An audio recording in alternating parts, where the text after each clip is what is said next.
Hello दोस्तों। Movie की शुरुआत में हमें दिखाया जाता है कि किसी जमाने से अमेरिका के लिंकन सिटी में कुछ ऐसे अनोखे इंसान जन्म लेने लगे थे जिनके अंदर अलग अलग तरह की अद्भुत सुपर पावर्स थी। स्पेशल एबिलिटीज रखने वाले इन इंसानों को म्यूटेंट्स के नाम से जाना जाता है। शुरुआती दौर में लिंकन सिटी के मैन्युफैक्चरिंग कंपनियों के साथ साथ बड़े बड़े इंडस्ट्रीज ने इन म्यूटेंट्स के सुपर पावर्स का इस्तेमाल करके अपना कारोबार चलाया। लेकिन जैसे जैसे आधुनिकीकरण बढ़ता गया, म्यूटेंट्स की डिमांड घटती चली गई एंड एज अ रिजल्ट बहुत से म्यूटेंट्स ने अपनी जॉब खो दी। म्यूटेंट्स के बेरोजगारी का सिलसिला दिन ब दिन इतना बढ़ता चला गया कि आज के डेट में म्यूटेंट्स पैसों के लिए जो भी काम मिले वो करने के लिए तैयार है, फिर चाहे वो टॉयलेट साफ करने का ही काम क्यों न हो। इन म्यूटेंट्स को अपने से अलग मानकर और उनकी शक्तियों से घबराकर समाज ने इनसे मुंह मोड़ लिया, जिस वजह से आज इनकी इतनी दयनीय अवस्था है। इन शॉर्ट कहा जाए तो इस दुनिया में अगर आपके पास कोई सुपर पावर है तो इसे वरदान नहीं बल्कि श्राप माना जाएगा। एनीवे, आगे हम देखते हैं कि एक न्यूज रिपोर्टर साइक नाम के एक नए और खतरनाक ड्रग की जानकारी टेलीविजन पर दे रहा था। इस ड्रग का निर्माण म्यूटेंट्स के स्पाइनल कॉर्ड से निकाले गए स्पाइनल फ्लूइड से किया जाता था।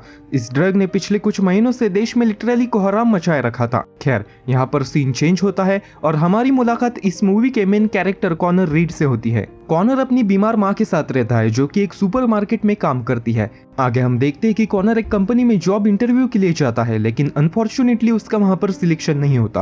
अब चूंकि कॉनर को पैसों की सख्त जरूरत थी, इसलिए वो एक कॉन्ट्रैक्टर के पास जाकर काम मांगता है। कॉन्ट्रैक्टर उसे एक दिन के लिए एज ए इलेक्ट्रिशियन काम पर रखने के लिए तैयार हो जाता है। कॉनर अपने म्यूटेंट साथियों के साथ काम कर ही रहा था कि वहां पर एक हाईटेक ड्रोन और 2 पुलिस वाले आ जाते हैं।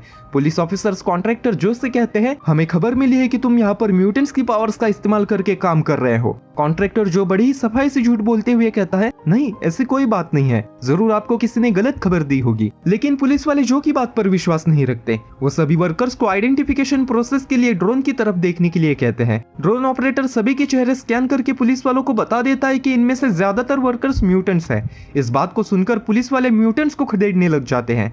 वो बड़ी ही रूडली बात करते हुए कहते हैं, अगर पावर्स का इस्तेमाल करना है तो सरकार से परमिट लेकर आओ। लेकिन इन म्यूटेंट्स की हालत इतनी खराब थी कि 2 वक्त की रोटी इन्हें ठीक से नसीब नहीं होती थी, तो ये बेचारे परमिट कहां से खरीद लाते। पुलिस वाले वर्कर्स के साथ बहस कर ही रहे थे कि ड्रोन ऑपरेटर एक आदमी को नोटिस करता है जिसके नाम पर वारंट निकला हुआ था। एक पुलिस वाला आगे आकर उसे हथकड़ी पहनाकर गाड़ी की तरफ ले जाने लगता है, लेकिन तभी वो इंसान अपनी पावर्स का इस्तेमाल करते हुए उस पुलिस ऑफिसर को हानि पहुंचाकर वहां से भागने लग जाता है। इस इंसिडेंट को देखकर उस हाईटेक ड्रोन से गार्डियंस नाम के 2 एडवांस रोबोट्स नीचे उतरकर उस आदमी को गोलियों से भूनकर मार डालते हैं। अगले सीन में हम देखते हैं कि रिवर्टन टावर्स नाम के एक बिल्डिंग में पुलिस रेड मारकर साइड ड्रग्स के बहुत सारे पैकेट सीज कर लेती है। इसके साथ वो एक ड्रग डीलर को भी अरेस्ट करती है जो कि मार्कस कटलिफ का आदमी था। मार्कस ही वो इंसान है जो इस ड्रग रैकेट को ओन करता है। कॉनर अपनी माँ को लेने सुपरमार्केट में जाता है, जहाँ पर वो देखता है कि उसके माँ के हाथ से एक कांच की बोतल नीचे गिरकर टूट गई थी, जिसके वजह से सुपरवाइजर कॉनर की माँ पर गुस्सा करते हुए उसे डांट रहा था। यह देखकर कॉनर गुस्सा होते हुए सुपरवाइजर को अपनी पावर्स दिखाकर भला बुरा कहने लग जाता है। इससे होता यह है कि सुपरवाइजर कॉनर की मां को काम से निकाल देता है। अगली सुबह हम देखते हैं कि कॉनर और उसके जैसे कई सारे म्यूटेंट्स एक जगह पर बैठकर काम की राह देख रहे थे। जिन लोगों को वर्कर्स के रूप में म्यूटेंट्स की जरूरत पड़ती थी वो लोग यहाँ पर आकर इन्हें ले जाते थे। शॉर्ट में कहा जाए तो यह जगह म्यूटेंट्स का वर्कर पॉइंट था, जहाँ पर उन्हें दिन के हिसाब से काम मिलता था। इस जगह पर रेड कलर की वैन में गैरेट नाम का एक क्रिमिनल आता है जो कि मार्कस कटलिफ के लिए काम करता था। वैसे देखा जाए तो गैरेट भी एक म्यूटेंट है जिसके पास टेलीकिनेसिस की पावर है। दोस्तों, टेलीकिनेसिस एक ऐसी पावर होती है जिसके जरिए किसी भी चीज को बिना छुए मरोड़ा या हवा में उड़ाया जा सकता है। यूं समझ लीजिए कि गैरेट इस मूवी की सस्ती वोंडा है। गैरेट वैन में बैठे बैठे ही बोलता है, मुझे कम से कम क्लास 2 का एक इलेक्ट्रिक मैन चाहिए, क्या तुम में से कोई है? ये लोग क्रिमिनल्स है ये जानते हुए भी कॉनर पैसों के लिए गैरेट के सामने जाकर खड़ा हो जाता है। वैन में गैरेट के साथ इसके 2 साथी मैडी और फ्रेडी भी मौजूद थे। वो तीनों कॉनर को लेकर एक केमिकल फैक्ट्री में आते हैं जिसका गेट हाई वोल्टेज करंट से सिक्योर था। गैरेट के कहने पर कॉनर उस गेट की इलेक्ट्रिक सप्लाई अपनी पावर का इस्तेमाल करके बंद कर देता है। मैडी उस गेट के ताले को पिघलाकर अपने साथियों के साथ गेट के अंदर एंटर होती है। वो चारों वहां से हाइड्रो नाम का एक केमिकल चुराकर उसे मार्कस के अड्डे पर लेकर आते हैं। इस चोरी की खबर पुलिस को मिलती तो है, लेकिन ड्रोन्स उन्हें ट्रैक नहीं कर पाते। यहाँ पर हम पहली बार मार्कस कटलिफ को देखते हैं, जिसे ट्रस्ट ऑर्गेनाइजेशन की तरफ से आए हुए लेनदार टॉमी और लिली धमकाते हुए ट्रस्ट के पैसे लौटाने के लिए कह रहे थे। वो मार्कस को आखिरी वार्निंग देते हुए उसे थोड़ा और वक्त देकर वहां से चले जाते हैं। अगले ही पल गैरेट कॉनर को मार्कस से मिलाता है। मार्कस निया नाम की एक लड़की से कॉनर को क्लब घुमाकर लाने के लिए कहता है। निया एक ऐसी म्यूटेंट है जो कि विक्टिम के शरीर के घाव या बीमारी को अपने अंदर ट्रांसफर कर उसे हील करके ठीक कर सकती थी। वो सालों से मार्कस के घाव और खांसी की बीमारी अपने शरीर में लेकर उसे हील करती आ रही है। इधर हम देखते हैं कि मार्कस गैरेट से कहता है ट्रस्ट ऑर्गेनाइजेशन के लेनदार उसे पैसों के लिए धमका रहे हैं। उन्होंने अगर जल्द से जल्द पैसे नहीं चुकाए तो वो उन्हें मार देंगे। इस मुसीबत से छुटकारा पाने के लिए मार्कस बैंक रॉबरी का एक प्लान गैरेट को बनाने के लिए कहता है। चूंकि कॉनर एक क्लास 5 का इलेक्ट्रिक था तो मार्कस उसे भी इस रॉबरी में शामिल करने के लिए गैरेट से कहता है। आगे हम देखते हैं कि गैरेट कॉनर को उसके घर पर ड्रॉप कर देता है। जाने से पहले गैरेट कॉनर को $300 देते हुए कल मिलते हैं ऐसा कहकर वहां से निकल जाता है। घर आते ही कॉनर अपनी माँ से झूठ बोलता है कि उसे एक कंपनी में जॉब मिल गई है। कॉनर की माँ उसे कहती है कि आज वो उसी सुपरमार्केट में सुपरवाइजर से मिलने गई थी। उसके रिक्वेस्ट करने पर सुपरवाइजर उसे काम पर फिर से एक बार रखने के लिए तैयार हो गया है। हालांकि कॉनर इस बात को सुनकर नाराज हो जाता है क्योंकि वो नहीं चाहता था कि उसकी माँ उस खड़ूस सुपरवाइजर के अंडर रहकर काम करे, लेकिन परिस्थिति के आगे वो कुछ और कर भी तो नहीं सकता था। अगली सुबह हम देखते हैं कि पार्क और डेविस नाम के 2 पुलिस ऑफिसर्स कल रात हुई हाइड्रो की चोरी को इन्वेस्टिगेट करने फैक्ट्री में आए हुए होते हैं। उन्हें यह समझने में देर नहीं लगती कि यह काम किसी और का नहीं बल्कि मार्कस के ही आदमियों का होगा, क्योंकि मार्कस ही एक ऐसा बंदा था जो साइड ड्रग बनाने के लिए हाइड्रोकेमिकल की तस्करी और चोरी किया करता था। चूंकि इस चोरी को अंजाम देने में किसी म्यूटेंट ने 10,000 वोल्ट के फैंस को तोड़कर एक अहम काम निभाया था, इसलिए पार्क डेविस को शहर के सभी इलेक्ट्रिक म्यूटेंट्स को अपने डेटाबेस में ढूंढने के लिए कहता है। वहीं दूसरी तरफ हम देखते हैं कि कॉनर उसी वर्कर्स पॉइंट पर बैठकर गैरेट के आने का इंतजार कर रहा था। गैरेट वहां आकर कॉनर को पिक करके रॉबरी के बारे में डिस्कशन करने के लिए उसे एक होटल पर ले जाता है। गैरेट कहता है अगले 5 दिन में हम एक बैंक में डाका डालने वाले हैं। क्योंकि तुम एक क्लास 5 इलेक्ट्रिक म्यूटेंट हो तो हमें तुम्हारी इस रॉबरी में जरूरत पड़ेगी। क्या तुम हमारे साथ काम करने के लिए तैयार हो? चूंकि कॉनर को अपनी माँ को ठीक करने के लिए ढेर सारे पैसों की जरूरत थी तो वो सही गलत में ना पड़ते हुए $25,000 के बदले इस रॉबरी का हिस्सा बनने के लिए रेडी हो जाता है। अगले 3 दिनों तक गैरेट कॉनर को अपने साथ रखकर उसे हर एक वो चीज सिखाता है जो कि उन्हें उस रॉबरी को अंजाम देते वक्त काम आने वाली थी। गैरेट से ट्रेनिंग लेने के बाद कॉनर अब अपनी पावर्स को फुल पोटेंशियल पर यूज कर पा रहा था। यहाँ पर हम देखते हैं कि कॉनर के ऊपर डेविस और पार्क उसके घर के बाहर से नजर रख रहे थे। अगली सुबह गैरेट कॉनर के साथ बैंक में जाकर सिक्योरिटी का जायजा लेता है। वो चारों प्लान बनाकर उसी रात बैंक में मास्क लगाकर एंटर करते हैं। कॉनर वॉल्ट को अपनी शक्तियों से खोलकर गैरेट के साथ अंदर चला जाता है। वॉल्ट की सिक्योरिटी ब्रेक होते ही यहाँ पर अलार्म बजने लग जाता है, जिसके वजह से पुलिस को पता चल जाता है कि लिंकन डोमिनियन बैंक में रॉबरी हो रही है। यहाँ हम देखते हैं कि वॉल्ट में सिर्फ $50,000 थे, जबकि गैरेट के अनुसार इस वॉल्ट में $5 लाख होने चाहिए थे।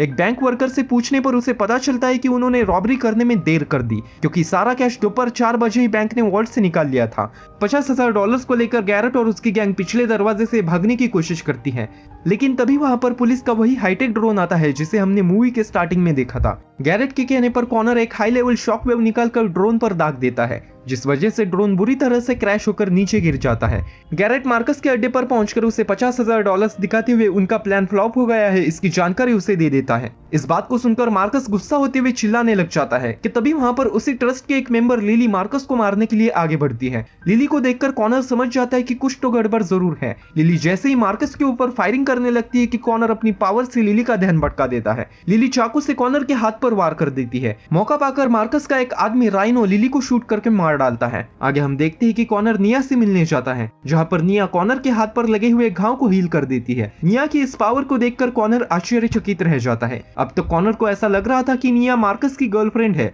लेकिन उसके पूछने पर उसे पता चल जाता है कि निया तो मजबूरी में यहाँ पर मार्कस के साथ रहती है। निया के पिता ने मार्कस से पैसे लिए थे। जब वो उन पैसों को चुका ना पाए तब मार्कस ने निया को अपना गुलाम बना लिया। देर रात होने पर कॉनर घर लौट आता है। वो देखता है कि उसकी माँ उसके सारे पैसों को टेबल पर रखकर बैठी थी। कॉनर की माँ उससे पूछती है कि इतने सारे पैसे कहाँ से आए। कॉनर कहता है ओवर टाइम के पैसे हैं, लेकिन कॉनर की माँ उसके ऊपर चिल्लाते हुए कहती है झूठ मत बोलो, मुझे पता चल गया है कि तुम किसी भी कंपनी में जॉब नहीं करते। कॉनर की माँ एक स्वाभिमानी महिला थी, उसे कॉनर का गलत रास्ते से पैसा कमाना रास नहीं आया। उन दोनों के बीच इसी बात को लेकर बहस चल ही रही थी कि कॉनर की माँ बेहोश हो जाती है। उसे हॉस्पिटल में एडमिट कराने पर डॉक्टर कॉनर से कहता है कि उनका कैंसर तेजी से बढ़ रहा है, हमें जल्द से जल्द ऑपरेशन की तैयारी शुरू करनी होगी। इस ऑपरेशन की मोटी रकम सुनकर कॉनर हताश होकर बाहर आता है, जहां पर उसे इंस्पेक्टर पार्क और इंस्पेक्टर डेविस दिखते हैं। वो दोनों कॉनर को पूछताछ के लिए पुलिस स्टेशन ले जाते हैं। वो कॉनर के ऊपर हाइड्रोकेमिकल की चोरी और बैंक रॉबरी में शामिल होने का आरोप लगाते हैं, लेकिन कॉनर अपनी बात पर अड़ा रहता है कि इन दोनों घटनाओं में उसका कोई हाथ नहीं था।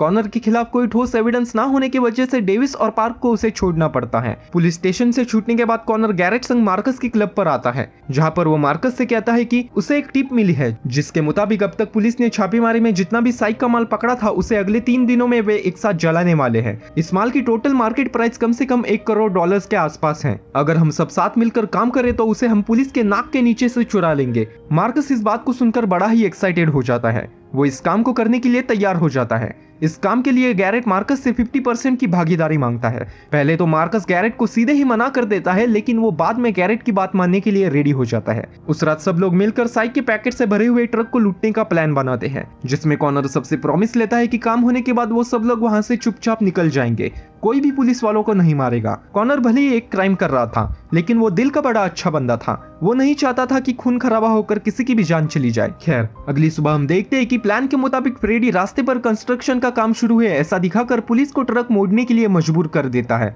अगले चौराहे पर गैरेट एक बड़ा सा ट्रक पुलिस के गाड़ी के सामने लाकर उनका रास्ता ब्लॉक कर देता है। तभी वहां पर कॉनर आकर पुलिस के ट्रक और गार्डियंस नाम के 4 रोबोट्स को बिजली का झटका देकर खराब कर देता है। मैडी ट्रक के गेट पर अपनी पावर्स का इस्तेमाल करके एक छेद बनाती है, जिसके जरिए फ्रेडी ट्रक के अंदर स्मोक बॉम्ब डाल देता है। सफोकेशन होते ही पुलिस वाले खुद ट्रक का दरवाजा खोलकर बाहर आते हैं। उनके बाहर आते ही मैडी पुलिस वालों के हाथों से साइक से भरे सूटकेस लेकर राइनो को दे देती है।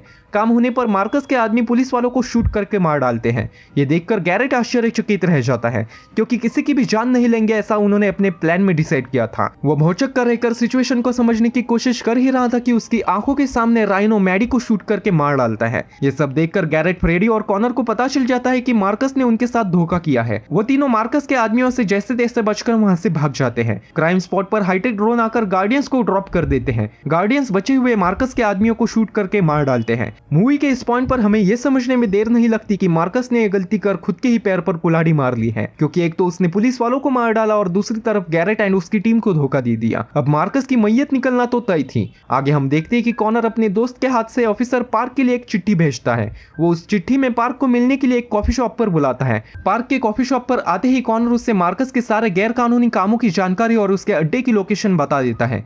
अगले सीन में हम देखते हैं कि सभी पुलिस ऑफिसर्स मार्कस के अड्डे पर रेड मारने के लिए निकल पड़ते हैं।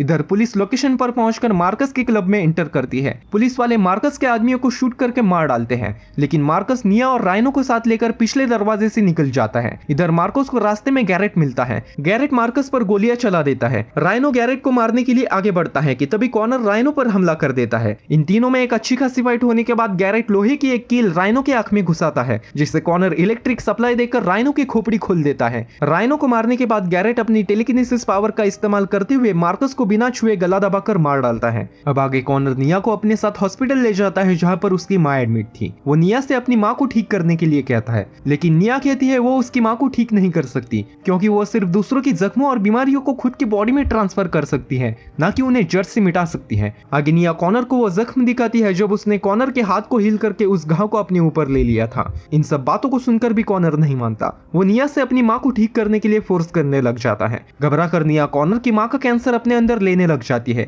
लेकिन इस प्रोसेस में निया को तड़पता देखकर कॉनर उसे रोक लेता है। आगे कॉनर निया को आजाद कर देता है। अपना फ्रीडम मिलने के बाद निया उसके पिता से मिलने जेल में जाती है। वहीं पर हम देखते हैं कि मार्कस के गैर कानूनी धंधों का पर्दाफाश करने के लिए डेविस और पार्क को सम्मानित किया जाता है। गैरेट ट्रस्ट के पैसों को टॉमी को लौटाकर अब खुद इस साइड ड्रग्स के धंधे का नया बादशाह बन जाता है। मूवी के लास्ट सीन में हम देखते हैं कि कॉनर अपनी मां के गिरह के पास खड़े होकर उनको याद कर रहा था। इसका मतलब ये कि कॉनर की मां आखिरकार नहीं बच पाई। इसी के साथ ये फिल्म यहीं पर एंड हो जाती है। इसी तरह की और भी कहानियां सुनने के लिए चैनल को सब्सक्राइब करके बेल आइकॉन दबाकर उसे ऑल पर सेट करना ना भूले। तो दोस्तों, आज के लिए बस इतना ही।